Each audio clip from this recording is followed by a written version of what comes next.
A sus más de 70 años, Silvio Rodríguez rompe el silencio y habla sin filtros como nunca antes.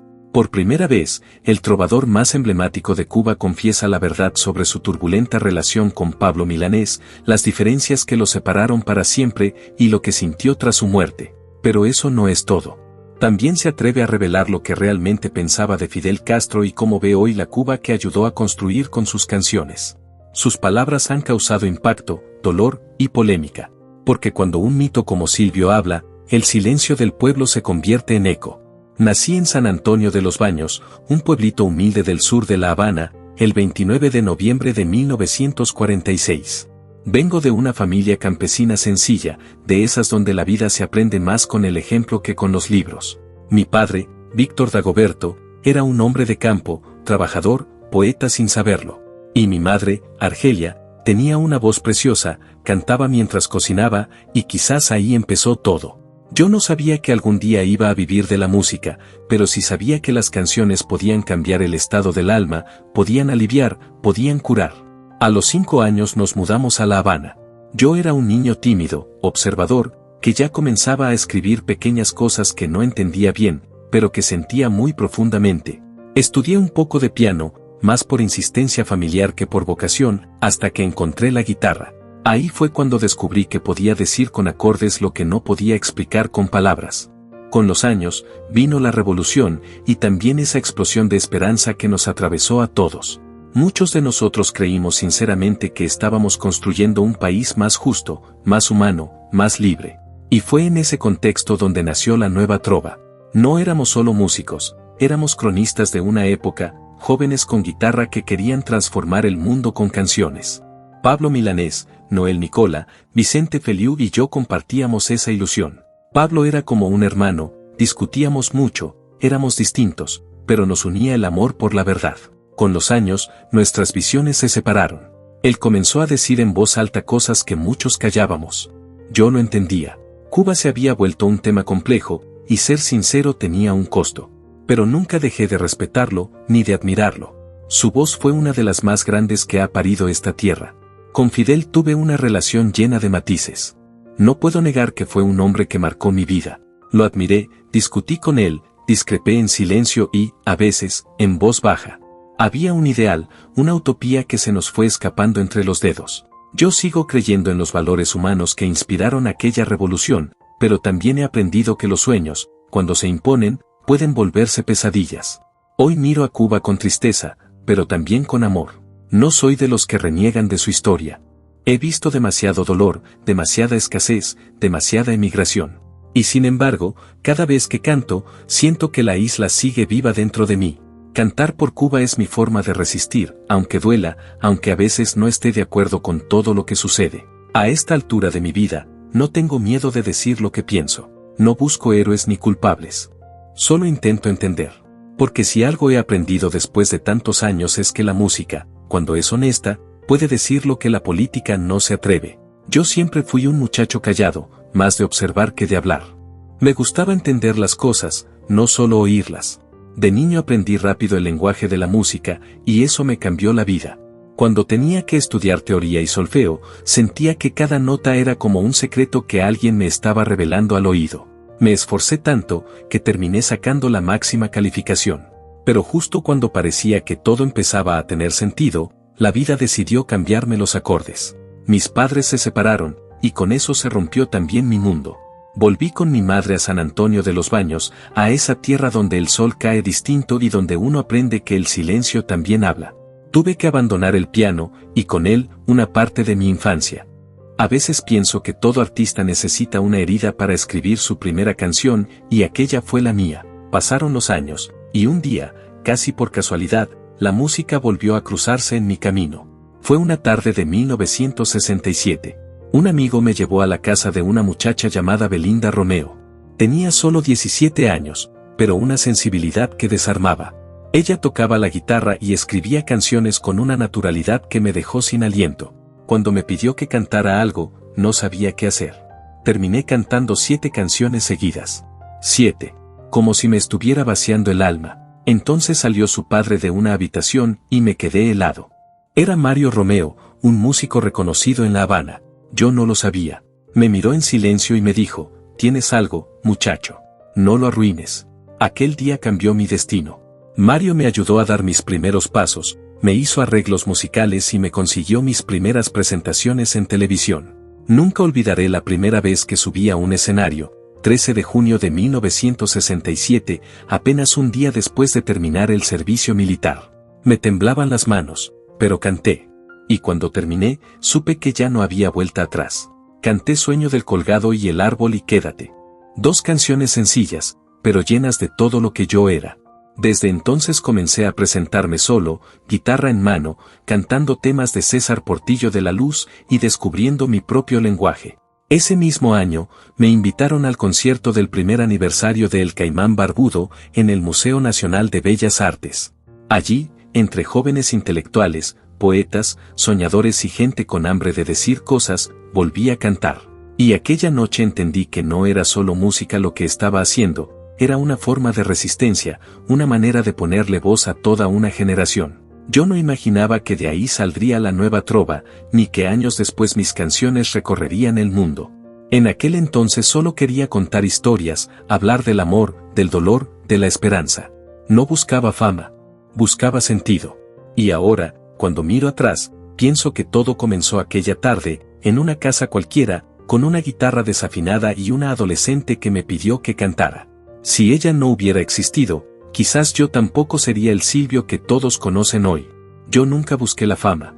Lo que yo quería era cantar, nada más. Pero poco a poco la gente empezó a prestarme atención. Mis canciones comenzaron a sonar, a pasar de boca en boca, y de pronto alguien me dijo que me querían dar un espacio en televisión. Así nació Mientras Tanto, un programa semanal donde podía cantar lo que sentía, sin filtros. Le puse ese nombre porque así era mi vida, un mientras tanto. Mientras el país cambiaba, mientras la juventud soñaba, mientras nosotros intentábamos entender hacia dónde íbamos. Era un tiempo convulso, lleno de esperanza, pero también de muchas contradicciones. Había quien veía en la canción un arma política y quien la veía como un acto de libertad. Yo solo quería que la gente pensara, que sintiera, que dudara. Pero claro, dudar en aquella época no era algo que todos celebraran. El programa empezó a generar incomodidades. Había letras que se interpretaron como críticas, ideas que parecían peligrosas. Hasta que un día, sin previo aviso, Mientras Tanto fue cancelado. Así, de golpe. Ni siquiera me dieron una explicación. Solo me dijeron que el programa no saldría más al aire. Fue un golpe duro, pero no me detuve. En 1968 me uní a Pablo Milanés y Noel Nicola para fundar el Centro de la Canción Protesta en la Casa de las Américas. Éramos 3 jóvenes con una guitarra y una convicción, que la música podía ser más que entretenimiento. Queríamos decir lo que muchos callaban. Cantar en fábricas, en escuelas, en unidades militares, en cualquier rincón donde alguien quisiera escucharnos. La gente nos recibía con una mezcla de curiosidad y emoción. Era como si de pronto descubrieran que las canciones también podían hablar de ellos, de sus dolores, de sus sueños, de sus contradicciones. La Casa de las Américas se convirtió en nuestro refugio, pero también en una trinchera cultural. Desde allí, mes a mes, se transmitía el programa Canción Protesta y nuestras voces comenzaron a recorrer toda Cuba. Fue una época intensa, de mucha entrega, de mucha fe en el arte como herramienta de transformación. Recuerdo que por ese tiempo, La era está pariendo un corazón empezó a sonar en todos lados, gracias a la interpretación magistral de Omar Aportuondo.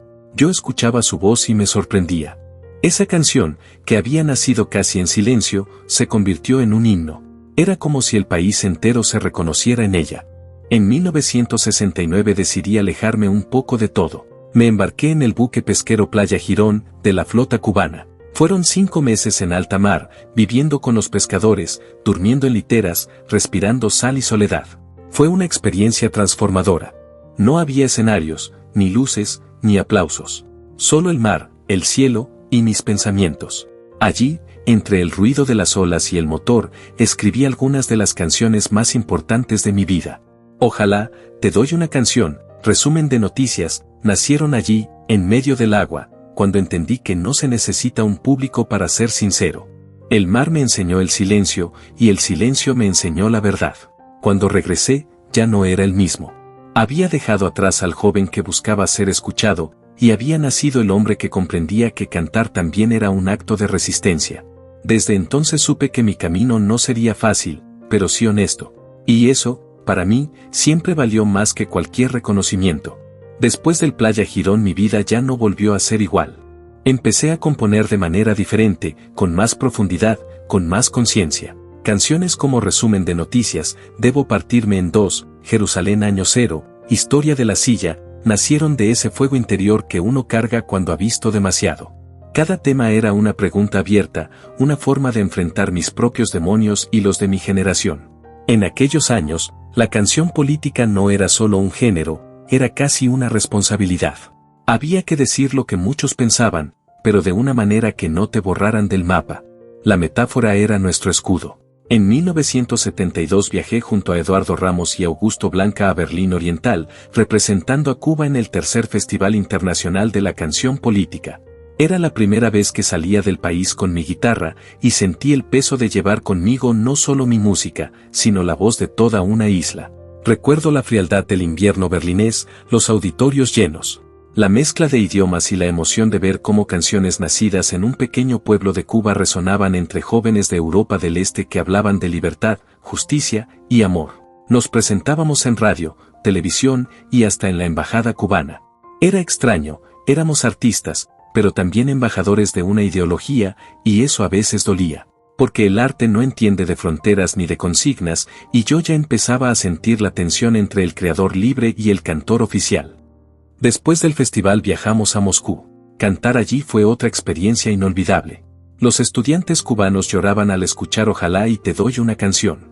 Era como si esas letras les recordaran su tierra, sus calles, su gente. Entendí entonces que mis canciones se habían convertido en algo más grande que yo, eran un puente entre el exilio emocional y la memoria. La década de los 80 fue una locura. De pronto, mi nombre sonaba fuera de Cuba con una fuerza que nunca imaginé. Europa, América Latina, todos querían escuchar esas canciones que nacieron en medio del silencio. No me gustaba pensar en la fama, pero era inevitable. Me convertí, sin proponérmelo, en un símbolo.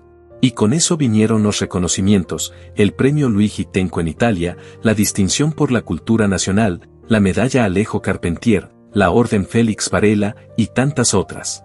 Cada premio me halagaba, claro, pero también me recordaba que el arte verdadero no se mide en medallas. Yo no componía para gustar, componía para entender. Recuerdo con especial cariño el concierto en la Plaza del Cristo, aquel 17 de noviembre de 2016. Cantar en la calle, bajo el cielo habanero, rodeado de gente común, fue una especie de cierre de ciclo. Vi rostros jóvenes, viejos, rostros marcados por la historia. Y pensé, al final todo esto, toda mi vida, ha sido una conversación con mi país. Una conversación a veces amorosa, a veces dolorosa, pero siempre sincera. Porque si algo he aprendido en todos estos años es que uno no elige ser la voz de una generación. Te toca. Y cuando te toca, solo hay dos opciones, callar o cantar. Y yo, por suerte o por destino, elegí cantar. Cuando recibí el premio Gitana Tropical, no lo tomé como un trofeo más. Lo sentí como una caricia del pueblo. Es un reconocimiento que se entrega a quienes defienden la cultura desde la raíz, y eso era precisamente lo que yo quería hacer, devolver la música a los barrios, a los rincones donde nacen las historias verdaderas. Luego, en junio de 2017, la Universidad de las Artes me otorgó el título de doctor honoris causa. Y te confieso algo, ese día me temblaron las manos más que en mi primer concierto. Porque aquel reconocimiento no era solo a un músico, sino a un hombre que había vivido, dudado, amado y resistido a través de sus canciones. Miré hacia atrás y vi mi vida entera como una melodía con sus notas altas y sus silencios. Entendí que no hay diploma más valioso que el cariño de la gente, ni doctorado más legítimo que el que otorga el tiempo. He cometido errores, he dicho cosas que no todos comparten, pero si algo puedo asegurar es que nunca he traicionado mi verdad. La gira por los barrios me enseñó que la música, cuando se canta cerca del corazón de la gente, deja de ser arte para convertirse en compañía. Y tal vez, en el fondo, eso es lo que siempre quise ser, un compañero de camino para quienes todavía creen que una canción puede salvarnos, aunque sea por un instante. Hoy miro a Cuba, y no sé si la reconozco.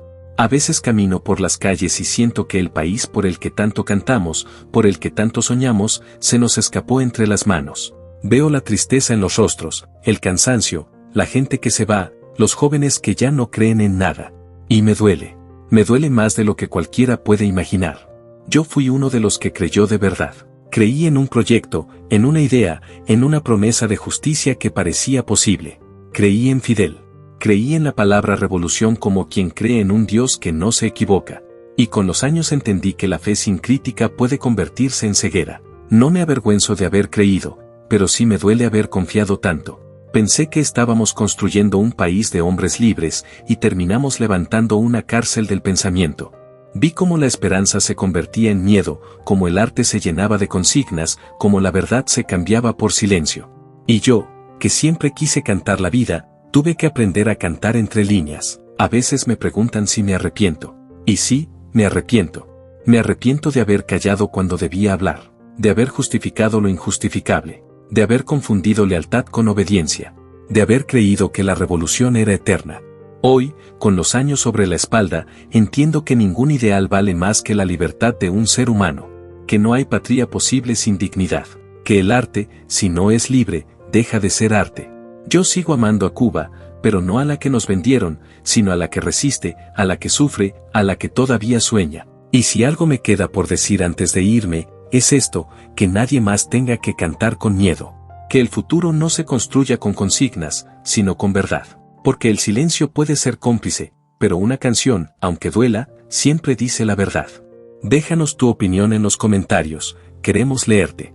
No olvides suscribirte al canal y activar la campanita para seguir descubriendo las historias ocultas detrás de los grandes artistas.